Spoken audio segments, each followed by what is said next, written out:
this is Robin Algren again with New Creation Counseling. This is the third and final for now video on my feelings on adult survivors of childhood abuse. I will probably be doing some more videos on some different topics later, but I wanted to finish up with this. I mentioned last week that I wanted to talk a little bit about the topic of hot system dominance. And in order to understand what I'm saying, you have to know what your hot system is. So I'll explain briefly what that is. Your hot system is your sympathetic nervous system. And it's referred to in a lot of different ways. Some people say it's the primitive part of your brain. Some people will call it, laughingly call it reptilian or lizard part of your brain. A lot of people will probably know it as your fight or flight. And basically that's what it is. When there's a traumatic situation, what happens is that system, that nervous system, kicks into play. And your body is kind of bathed in a bunch of different neurochemicals, and it gives you the opportunity to get away. This is the system that's designed not to help you logically think through your life, but God placed it there so that when you're in danger, you have the ability to move quickly and get out of danger. The problem is that in the cases of someone who's been abused, or is currently being abused, past or present, what happens is you get stuck in this hot system.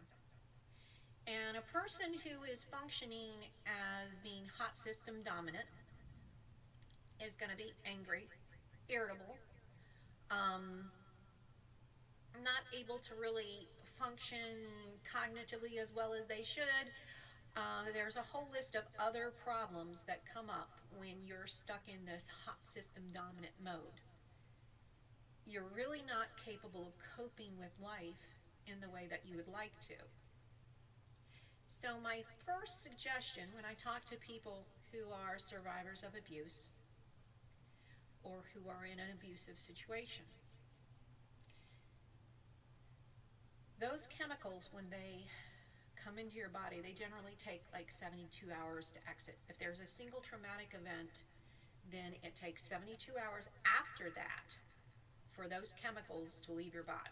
So it takes 72 hours to recover from this.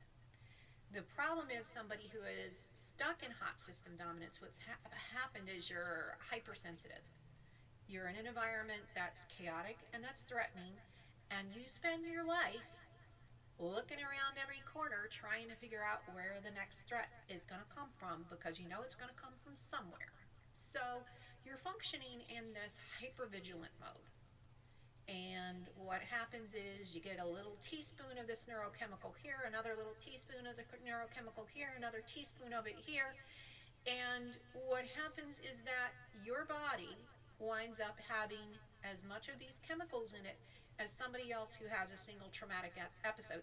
The worst part of it is you don't get that 3-day recovery either, because you're in this toxic environment. You're living in this constant fear and stress. And your body was not designed by God to function that way. So part of your healing is actually to take a really good look at your environment. If it's toxic, if it's chaotic, if it's threatening to you, you need to get out. I cannot stress that enough. There is no person who is capable of self-regulation beyond their environment. And what I mean by that is this. If you're in a relationship where somebody is being physically abusive, emotionally abusive, threatening, in your face, doing things that are aggressive, hostile, and that environment is no place for you to, one, be able to cope appropriately, two, be able to recover from whatever it is that you've been through. So the first step is to remove yourself from those kinds of stressors. Isolation is by far means much more better than living with threats, intimidation, and chaos. You were not designed to live that way. So, first of all, find a safe and peaceful environment to recover. Second of all, learn some techniques that will help you to detox. You're going to typically have a quicker reaction time than most people because of the history that you got. You will be more quick to get angry, more quick to get upset. So you need to learn some quick things to put in place so that when those feelings emerge, you can take a step back and learn to cope with things more appropriately. The other thing I would say is that when you're trying to heal from an abusive relationship, past or present, you really need to take it to God, because there is the statement in the Bible that perfect love casts out all fear. God has that perfect love for you, and He'll help you to conquer the fears that are a normal residue from childhood abuse, from abuse at the hands of your spouse or significant other. And He will help you to heal from that hurt and that pain that you've experienced. And He's really the only one who can do that. Again, I spoke about attachment and my feelings on that, the first video that I did.